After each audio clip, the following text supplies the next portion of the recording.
Just a reminder, please raise your hand for when you're ready to ask a question. When we get to the question part, and Jessica will get the microphone to you.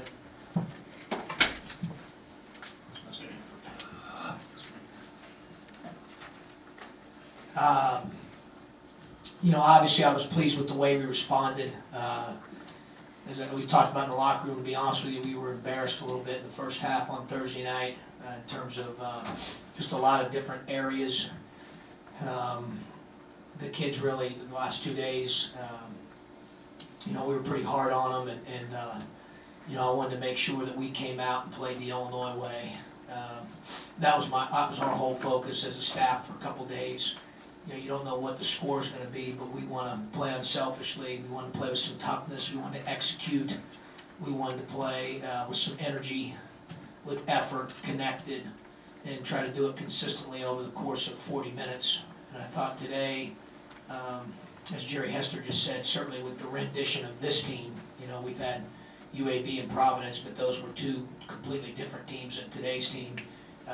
But comparable to those two performances, I thought that we did it in the most consistent fashion.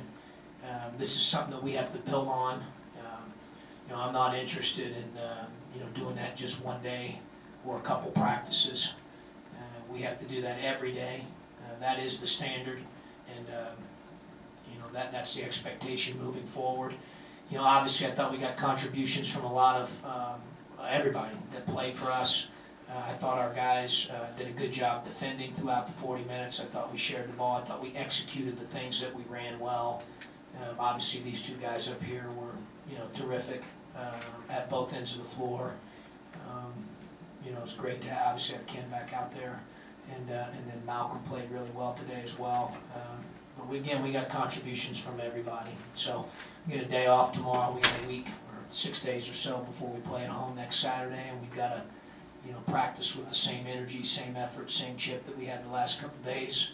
We will take a couple of days off this week to get their bodies right here during the bye week. But you know, moving forward, that effort you saw today, the energy we played with, you know, that's got to be the bar. And really, that's as these two know, it's on these two and me and Trace and Jay. So you know, we've got to continue to demand that from each other moving forward. Questions for the players?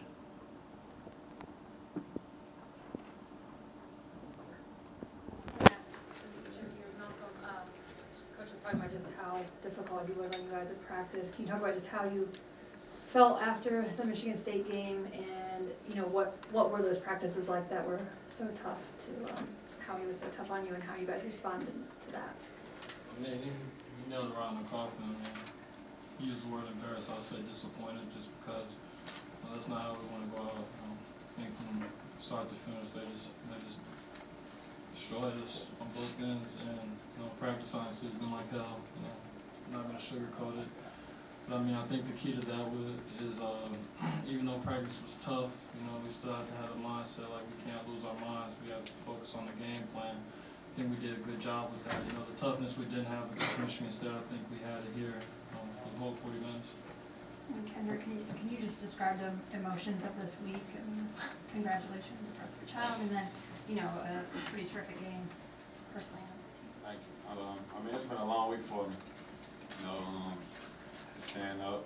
I probably haven't got as much sleep for the past week, but you know, I'm tough. When I get on the floor, I do what I have to do. You know, but you know, I'm proud of my son's birthday, and glad we came out today and get the win.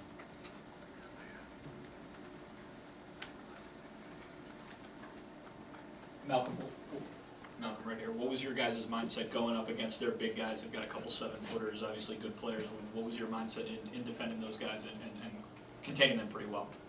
I mean, just being aware of where they are at all times. So obviously they have a bigger height advantage, you know, and they're bigger than us. I think we did a good job, you know, of being aware of where they were at all times, and I think we had good ball pressure, you know, so they didn't get easy finds. You know, there were a few times I remember where, you know, they had off-target passes and just went out of bounds just because, you know, the person guarding that man, you know, had good ball pressure. Malcolm, you guys had slow Big Ten starts before. and people might count you out. Just what have you taken from those things to take into this year to kind of bounce back? And to be honest, I don't really pay attention to what people, could say, whether it's people giving up on us or anything. The people that are going to be with us, we just know that our inner circle, it's going to have our full support no matter what happens. We can't control what happens in the past, but we can control what happens in the future. Just taking one game at a time.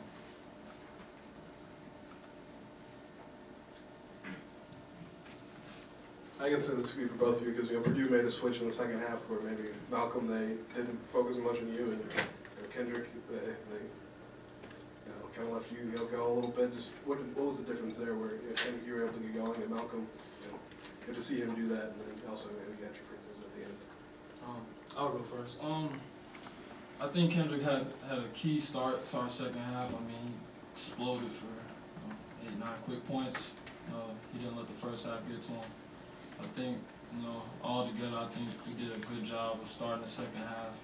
I'm looking at it. Even though they scored quickly toward the end of the game, we gave up less points in the second half we did in the first half, and I think that was really key to how we played on offense, because we kind of exploded on offense in the second half.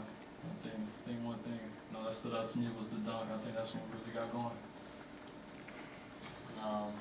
As you said, they had let up on one of us. I don't think that's probably true. We both pretty aggressive scorers. That's pretty obvious, and we just played the game, shared the ball, and read screens and things like that. This is for both of you guys. Coach said that you have to build on this. How do you do that? Going to the next practice, just prepared as we did last week before this game. We come with our heads on right, good hearts, and we work hard. Yeah, like he said, because the way we played today, I think the physicality we play with, at practice is how we played in the game, honestly. Practice translates how we played in the game, so, don't get too happy on this win. I'm probably just going to watch this on my system, after I get out of here.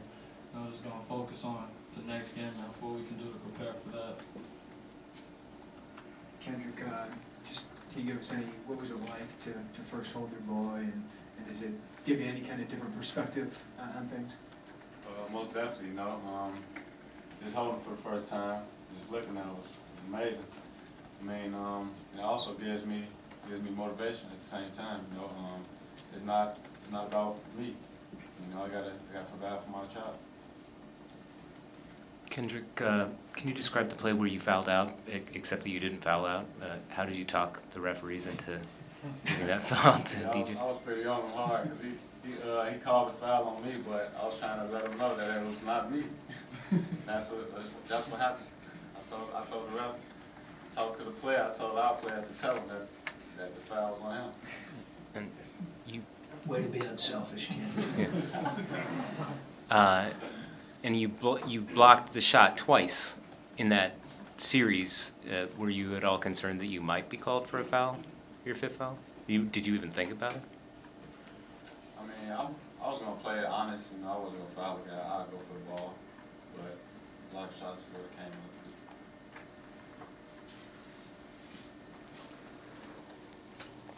I guess for both of you again, did you maybe have more opportunities against Purdue's defense to attack the basket? Because it seemed like both of you did a little more of that today. I think that wasn't the case at all. I think the case was in the first half we were attacking the paint, but when we did that, we know they like to block shots, and I think we found open people. So that set us up for in the second half or later in the game when we started driving. They were more concerned about us passing to their man. I think that's when they became more man conscious, and that freed us up a lot. Coach Painter said something along the lines of, for you guys to be successful, you two have to kind of play at this level or, play at a high level all the time. And I know it's something we talked about after the Missouri game too, when you guys both played really well. But is that just kind of the now standard for you guys to have, I guess talk about how you play with each other, and then just the standard of keeping at a high level, the two of you? Yeah, that's always the standard. For us to lead, me and Malcolm to lead the team. Just stay consistent with leading the team and getting guys ready. get the guys ready to play, and us two stepping up and be elite players. Yeah, I think a good key to that is, even when one of us isn't playing well, we just make sure that, one of us, still with it. Like I said, kind of slow first half. I had complete confidence in him that he was going to explode in the second half. I mean, he's just a great scorer like that. Same with me whenever I'm having a slow start, just still tell me to be aggressive, and sometimes even be more aggressive. So we just feed off each other. Can you describe what hell is like for the practice? You said it's like hell. What, give me a few details. Bodies I'm anxious to flying. hear this. Bodies flying and colliding, and words that not everybody can hear, from the coaching staffs and the players ourselves. So yeah, people leave in the gym limping. So that's the best I can describe it. Did you guys visit with Ray at all today? Did you talk to him? Yeah, we seen him. Came back to the locker room. We talked to him. Yeah, I was intrigued that he had the color in his hair. Let him know about what are you doing. It's right there, right? Any final questions for the players? One in the back. Malcolm, how much of what went wrong in Michigan State was, I understand the circumstances, but Kendrick not being there and not having that other guy to play off of, not having that other guy who's kind of a leader with you on the team? We don't have any excuses. Yep, there you go. It's basically what I was about to say. We've always had next man up mentality. It's not new. And I've been dealing with this. I've been dealing with this process since my freshman year. So it's nothing new that we had a guy missing. Just got a game plan with the people we have. I didn't mean to be rude. I'm also a realist. It makes a difference, obviously. Any other questions? All right, thank you. All right, guys. All right. What I tell you, the boys make your parents pay. It's good. Questions? Coach, how much better have your young guys got at understanding game plans and executing those game plans and coming into a game like this where it's really important? Yeah, that was good. They were good today. They didn't make nearly as many mistakes per minute played as they have been. We got great minutes out of all three of those guys. I thought Williams was the one of the few bright spots Thursday in East Lansing. I felt him coming on, then he came right back to practice and put his hard hat on and worked his tail off for 2 days. He's getting better at making less mistakes, understanding what we want. I think he's playing harder. And today he earned those minutes, and I thought he did some good things. John, what did you guys do defensively to kind of bother their bigs? Seems like Mav and Michael really battled and gave us some tough ones. Yeah, I should have mentioned them ahead of the players' question time there, because you're right. I mean, Finke and Mav, they're probably going to need a cold tub bath at this point. Those guys really, they were tough, they were physical, and they really battled, both guys. And I was really proud of both those guys. We had great support from their teammates off the ball, obviously, but I thought those two, really, really battled. Coach, you obviously, when Hill and Nunn play at that level, you're obviously a much better team, but what specifically did you see tonight that you could, outside of those two, that you could possibly build on to make sure this is more of an ongoing effort as opposed to a flash? Yeah, no question. That's what we wanted to do, obviously, is build on it. We made shots today. Sometimes those can be fleeting, sometimes you make them, but I did think the quality of our shot was much better. I think a big indication of that for me was, we're talking about learning and growing. Played Ohio State, they're a shot blocking team. They blocked 9 of our 19 missed twos. Played Michigan State going into the game. Hey fellas, they're a shot blocking team. They blocked 8 of them. Today we play Purdue. They're enormous. They're a shot blocking team. They blocked 1 of them. And it's not because, they're obviously very, very gifted, but I thought we attacked them a little bit more intelligently. I was very optimistic about that. I thought our quality of possession was better. But I thought we did a lot of things. As I said, I thought all those guys contributed that played. I thought we needed every minute from everybody. Obviously Hill and Nunn were really good today. We made shots, but You know, for me, the big thing for us is, you know, the defense in the second half. You look at the field goal D, 3-point field goal D. I mean, that was a big step in the right direction. They've got to learn, as we've been on them, about being consistent, you know, for 40 minutes. You know, I've been using the phrase with them a lot lately, you know, consistency over greatness. You know, and I thought today we were consistent throughout. We got to build on that. John, getting back to DJ's progress, when you're coaching a guy who's a freshman, who's played pretty much exclusively zone in high school, what's the learning curve? It's monstrous, not just for him. That's not he's been very well coached, and they did play some zone, as Rob's alluding to at Simeon, but they also play man-to-man and pressure, and you know, Rob does a good job. I think for any freshman, there's a learning curve with terminology and new system, and you know, how we want to influence the ball, or play pick and rolls, or play different screens, or you know, all those different things. There is a learning curve there. And we've been hard on those guys, and their teammates have really done a pretty good job of holding them accountable. And there's days probably where they feel like everybody's on them. But, you know, they're getting better. You know, they made less mistakes today. And, you know, quite honestly, I've tried to remind them, like, hey, just stay with it. The reality of it is, through 16 games, you guys right now have played more than, you know, Black and at this stage in their freshman year. Hill, Nunn, Abrams, those guys are pretty good players. You know, so it's all right, just, you know, but listen to what we're telling you, care at a high level to make some changes. And I thought that, I think that all three of those guys are doing that and they're getting better. Hey, Coach, I mean, you asked an awful lot of Malcolm and Kendrick, and you also talk a lot about, you know, consistency. Is it maybe too much to ask of them to score 52 a game? Well, they don't have to do that. I don't think they have to score 52 a game. I mean, today they did, because they made shots, and their shot selection was good, and we had some things that we ran based on game planning and stuff. But yeah, I mean, they're not going to get 52 every time they play. That's unrealistic. I'd certainly love for that to happen, you know, especially with the efficiency. It's one thing to get those amount of points and go, what were they, 17 for 27 from the field. I mean, that's efficient. It's efficient offense.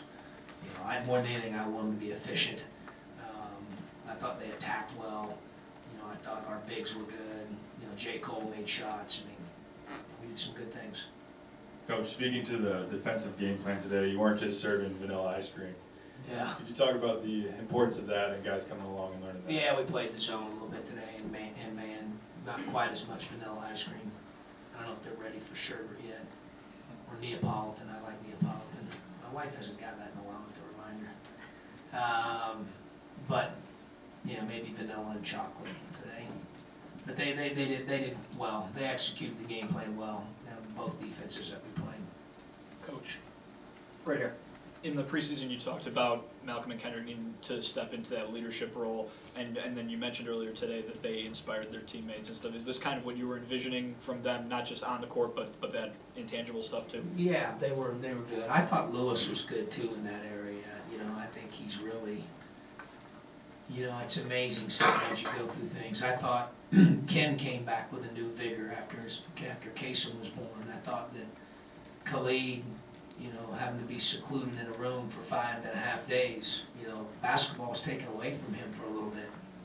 And you could tell when he came back, like his mindset, like he's really, not that he's not appreciative before, but he was playing with a different energy level in practice as he started to get his conditioning back, coming back from the illness. So, you know, I think sometimes you go through things and you just got to trust that things happen for a reason.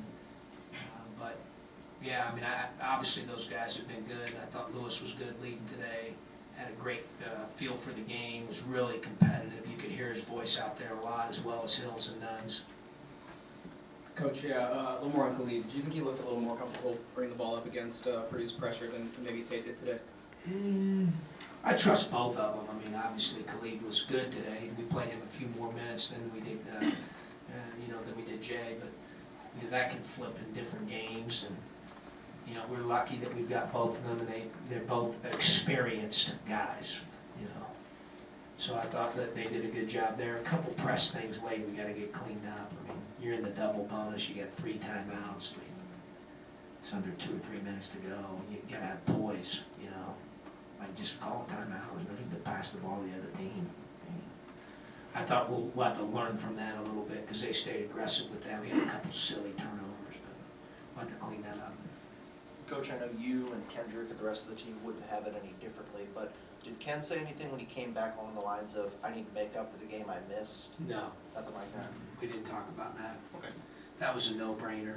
You know, obviously I said that the other day. I mean, you know, I don't know if I, you know, fortunately for me, I do know a coach that I really respect that certainly wasn't his fault. Timing was different, but missed the birth of his child. And, you know, I always remembered that, him talking to me about that. And, you know, I certainly was there for all 3 of mine and wouldn't trade it for anything. And I didn't want him to miss it. I do think he probably thought it was going to happen a little quicker. But, you know, God's in control of that. So I'm just glad he was there and the baby's healthy and, you know, she's doing great, he's doing great. John, your teams have always had the mindset here of bouncing back from early losses in the Big Ten. Why do you think this team can do that? Culture, you know, that's just kind of what we expect, you know. Malcolm's right, you know, you can't worry about what's happened in the past, we gotta worry about where we're at right now and, you know, getting better, using tomorrow to get some rest and then getting back at it on Tuesday. Tuesday will be a really hard practice, you know, we're gonna get after it on Tuesday. And then a couple practices leading into Nebraska and, you know, they play like they did today. I told them in the locker room, like, and they practice like that. There's no need for us to settle for any less in terms of energy level and toughness. I'm not doing that. I mean, I'm not interested in that, you know. So they responded the last couple of days well. Do you believe that one really significant victory like this can kind of right the season? I don't know. I mean, sometimes it can get you a little momentum, Shannon, I think, sometimes. I'm happy for them. You know, for me, to be honest with you, my whole deal I kept telling the staff is, you know, what we're about, what we say we're about, how we want to play, we didn't do any of that in the first half on Thursday night. And, you know, regardless of the score, and it certainly wasn't a score that any of us liked in that first half, we just didn't play the right way. And, so that part, it was hard for me to swallow, and, you know, we got after it the last couple of days, and, you know, for me, I want us to play well and build on today. Play with some toughness, block out, execute, don't lose your mind, stay focused. You know, I thought we did that today throughout, but now we got to build on that. Did you break out any new dance moves? I did. I don't know what the new one's called. I have no idea. Ray Rice was disappointed because he said, "You didn't do this when I was here." I said, "Well, you know, Kendrick's had an influence on me. You know, unfortunately, I don't have his rhythm." I don't know what the dance was called today that they had me do. So they were ready though. They had the music pumping in there. I think Ray might have enjoyed it about as much as anybody. He got the biggest kick out of it. Anything else for Coach? All right. Thanks. Just a reminder,